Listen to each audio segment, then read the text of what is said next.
So నిన్న market చూసుకుంటే continuous cell of ఉన్నది. ఓకే, కంటిన్యూస్ సెల్ ఆఫ్ ఉన్నది కాబట్టి మార్కెట్లో ట్రెండ్ అనేది ఫామ్ అయింది. సో మనం ఎప్పుడు కూడా ట్రెండ్ని ఫాలో అవ్వాలా.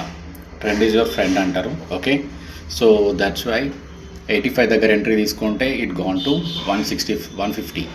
సో ఆల్మోస్ట్ 65 పాయింట్స్ మనం క్యాప్చర్ చేసినాం ఈ ట్రేడ్లో. అండ్ లైవ్లో కూడా అందరూ మ్యాక్సిమం పీపుల్ అందరూ ట్రేడ్ హోల్డ్ చేశారు కూడా. ఓకే, సో ఒకవేళ ఇవాళ నిఫ్టీ ఎక్స్పైరీ ఉంది. సో 26,125 ఒకవేళ బ్రేక్ అయ్యే ఛాన్స్ ఉందని అంటే it will go up to 26,220 or else మళ్ళీ 26,125 నుంచి 26,040 వరకు వచ్చే ఛాన్స్ ఉంటుంది. So there is a something expiry కాబట్టి మార్కెట్ సైడ్వేస్లో ఉండే కూడా ఛాన్స్ ఉంటుంది, ఎందుకంటే కంటిన్యూస్ సెల్ జరిగింది లాస్ట్ ఒక 2-3 డేస్. ఓకే, సో ఇఫ్ మీకు ఒకవేళ ఇంట్రెస్ట్ ఉందంటే join my free Telegram channel, past trades check చేయండి. దెన్ ఆఫ్టర్ మీకు నచ్చితేనే విఐపి గ్రూప్లో జాయిన్ అవ్వండి. Right, thank you.